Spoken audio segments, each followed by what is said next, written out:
I'm honored today to welcome our former colleague and current Secretary of Labor, Hilda Solis, before our committee to share the administration's priorities for the upcoming year. Secretary Solis joins us at a very trying time for America's workers and families. Our most important job is to get Americans back to work and to rebuild our economy. And Secretary Solis has been in the forefront of this effort, not only to put people back to work, but to help train and retrain and develop new career paths for our workers and their families. The financial scandals have put more than 7 million people out of work and left millions more wondering whether they will be next. In just 1 month, the same month that President Obama was inaugurated, 741,000 workers were laid off. This Congress worked immediately with President Obama to create a recovery plan to save our economy from total devastation and reduce the numbers laid off by the end of the year by almost 90%. The impact of the Recovery Act has been undeniable. Without decisive action, we would have been dealing with greater deficits, at least 1 million more jobs lost, and an economy on the brink. Economists from left and right agree on this. Since the Recovery Act, we have stemmed the tide of deep layoffs and even posted the first positive month of job growth in more than 2 years. And on Friday, we got the news that the economy grew by its fastest rate in more than 6 years. While this is encouraging, much work remains to be done. We will not rest until millions of Americans still out of work find a job. In an especially difficult economy, a responsive Department of Labor is essential to assisting and standing up for workers. Long before this crisis, America's middle class was already feeling squeezed by decade-long wage stagnation and benefit cuts.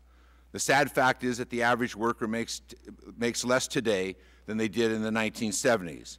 At the same time, Americans saw the cost of housing, education, health care, and energy skyrocket. This path is unsustainable for our middle class. A vibrant and growing middle class is crucial to our future competitiveness.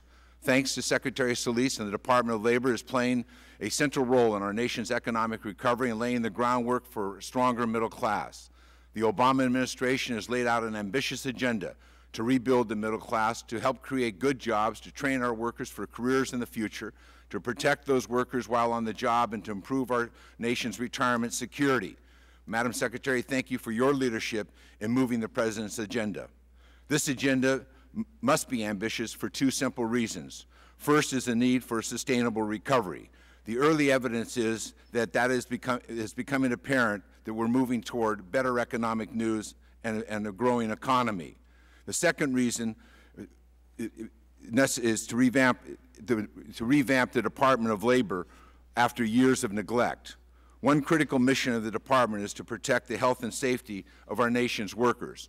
For too long, OSHA failed to respond to the real dangers that put American workers in needless peril. Recent enforcement actions by the new administration have been a breath of fresh air. Instead of looking the other way, this administration is holding reckless employers accountable for putting their workers in danger.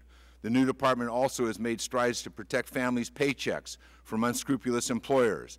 The Recovery Act helped to fund an additional 250 investigators to ensure compliance with our nation's wage laws and our child labor laws.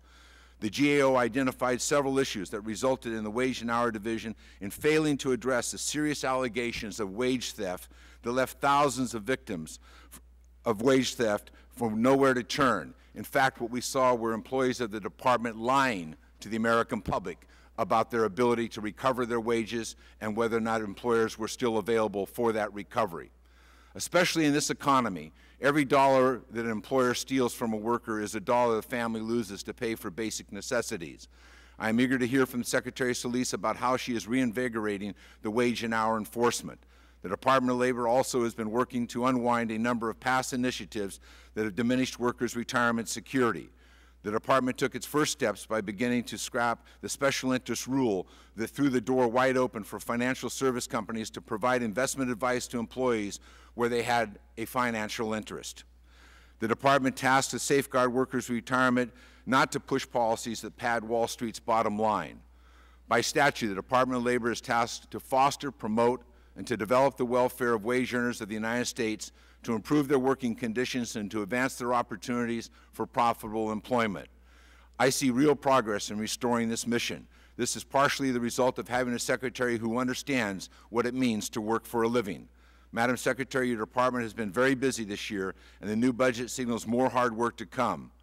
From implementing the Recovery Act to creating good jobs for workers to enhancing the Department's enforcement efforts to improving transparency, you certainly have your work cut out for you, and we look forward to hearing your remarks.